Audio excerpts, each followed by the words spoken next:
Filipinos don't save for retirement. They just have kids and bet on them to take care of them when they're old. I had 7 kids. Look at my 7 retirement plans. Hi y'all, my name is Berna Anat, and I am a financial hype woman. All right, so what we're gonna do, there are a lot of shitty takes about Filipinos and money in this tabo, and I'm gonna read them one at a time. Filipinos don't save for retirement. They just have kids and bet on them to take care of them when they're old. That one really hit me in the spine, in the guttural, in the bone marrow. I hear a lot of Filipino American kids say is like, I am my parents' retirement plan, right? I am my whole parents' like financial situation. Even the people in the room just now were like, that's how it feels. Again, there's some truth to this, but it's not an overall blanket thing. I would say, at least personally for myself, my parents, they immigrated from the Philippines. And so they were here raising the 4 of us kids. They were a little busy surviving, assimilating, trying to make ends meet, living paycheck to paycheck. They weren't necessarily going to like retirement informational seminars. And they weren't understanding when the like Williams, Goldman Sachs, and the Warren Buffetts of the world were like teaching their children. It's not necessarily that Filipino elders are sitting back being like, I had 7 kids, look at my 7 retirement plans. Maybe they did want to teach us what's best. Consider the fact that that generation was busy doing things for us that now our next generation doesn't have to do because of the base that they laid for us. And so now I sort of see it as like, it is my duty, it is my pleasure, it's my privilege to now figure out how this weird ass retirement system works, both for myself and the elder generation. The only money advice I was given is save your money, and that's it. May I share a very deeply unscientific financial theory? I call it the Frugal-Flex Theory. Your life, your childhood was sort of, you lived it on this spectrum of either frugal or flex. And there's very little in between, but we did a lot of bouncing back and forth. You might have heard like, oh, like, do you have McDonald's money? We have rice at home. Like, no, we're gonna pack you baon, you're not gonna buy lunch at school and all that stuff. So you're like, oh my God, okay, so we're frugal. And then you go to a family party later that night, and then suddenly it's head to toe Louis Vuitton, I gotta use my nice bag, flex on the Facebooks about like the time you went to Santorini, people are like fighting over the check, and so you're like, so we're rich? No wonder why we grow up to be adults and we're like, what? How come money's so confusing to me? Because our financial childhoods were confusing too. Tabo. Oh, wow. Okay, almost blacked out about this one. Filipinos are some of the most generous people I've met, but they are also known for their bad spending habits.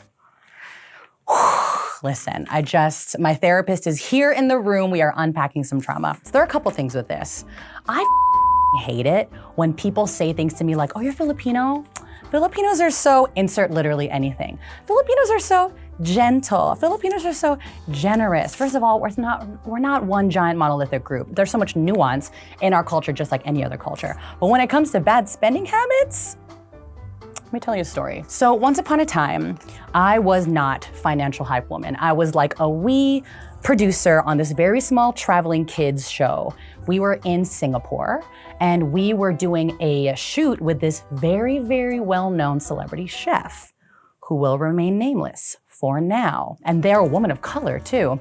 We're driving around with her and I say something about being Filipino. And she was like, oh my gosh, you're Filipino? And I was like, yes, I'm Filipino, yes, I'm sure. And she was like, oh my gosh, actually, my maid is Filipino. And I was like, okay, this already got weird, but we're gonna keep smiling, we're gonna keep laughing. And then she was like, here's the funny thing, I feel like your people don't really know how to save money. And I was like, I would have stopped the car, but she was driving somehow and had this tabo take. I was like, what do you mean? And she was like, well, I decided to give my maid a bonus for Christmas this year. I gave her way more extra money than I usually give her because I know that her family is struggling in the Philippines. But what did she do? She went and bought herself a nice purse. That's what she did with her money. She didn't even know how to save it. She didn't know how to spend it. That's what she did instead. So I just feel like your people are just not good at saving money. And I had a full-on like silent, quiet mental breakdown in that moment. By the way, I'm like 19, I don't know how to do squat, like I don't know what this means, I'm in a foreign country, it's scary. But that stuck with me so much because how could you have garbage statement to say about any group of people and then freely share it to a literal Filipino person? And no matter how much money you make and how much money you are giving to a Filipino person, it is not up to you to tell them how to spend their money. There's so much that woman didn't know about this Filipino person's life, the way they use their money, and maybe want to like rip my eyes out, and I'm realizing years later that this is my financial hype woman villain origin story. This is why I'm here, to sort of just prove to people, one, that you can't put all Filipinos or any cultural group in a blanket statement about money. And two, I'm trying to make it so that we don't have to deal with your shitty ass takes anymore. So, I swear to God, I won't say your name. I won't say your name. My mom might tell me better than that. I was raised Catholic and I have a lot of guilt around it, so I won't do it. But if you're watching, your whole life is a tabo take, lady, and I'm coming for you. A close family member who has a higher income than us automatically becomes our financial safety net.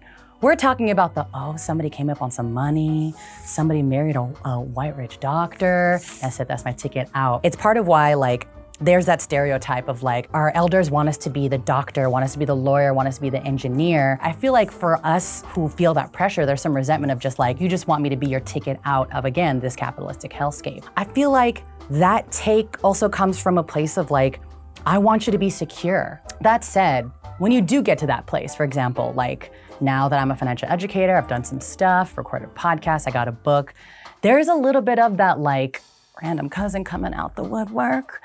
Suddenly I'm getting hit up by random people. But I'm also I don't want to get mad at you. I don't want to get mad at my community. I don't want to get mad at my family members who are just looking for a way out of this crap.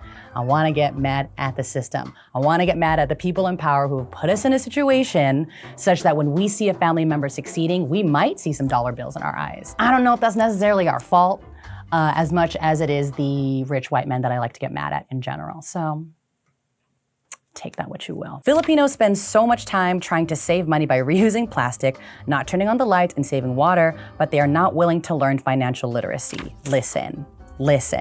All these things listed are good and lovely things. And I don't think it's that Filipinos are not willing to learn financial literacy. We are just not being spoken to in the financial space the way that we understand. Of course, we're willing to learn how to get ourselves out of shitty financial situations. We're willing to learn how to make our lives better. But if those systems, one, don't feel like they belong to us, don't feel like we belong in them, and two, the people who are giving us the education don't sound or look or feel like us, 2 words out of their mouth are already saying some shit that you gotta Google, then yeah, we're not gonna feel like we're part of the conversation of financial literacy. What does feel more accessible though?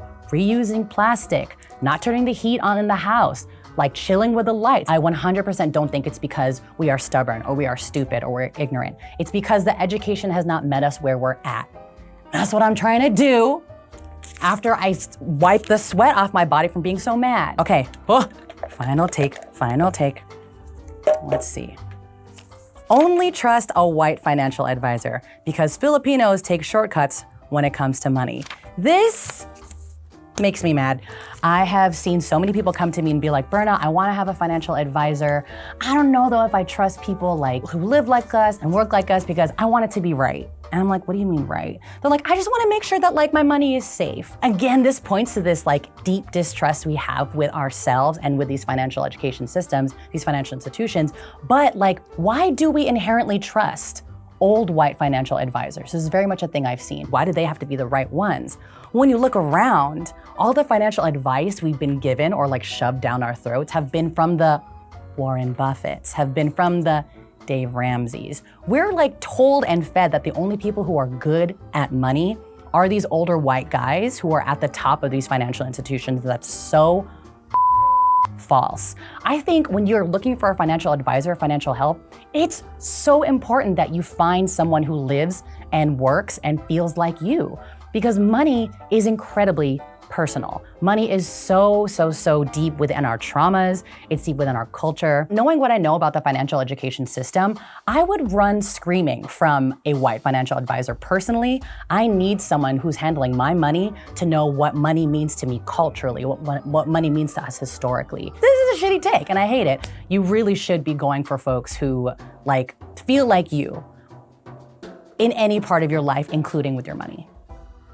Hi, One Down. Thank you so much for having me on Tabo Takes. I'm going to call my therapist after this because this was a little triggering, but I had so much fun. If you want to follow me, I am at Hey Berna on all the internet things, and I just finished writing a book about literally all the financial stuff we just talked about and so much more. Follow me on IG at Hey Berna if you want more of this mess.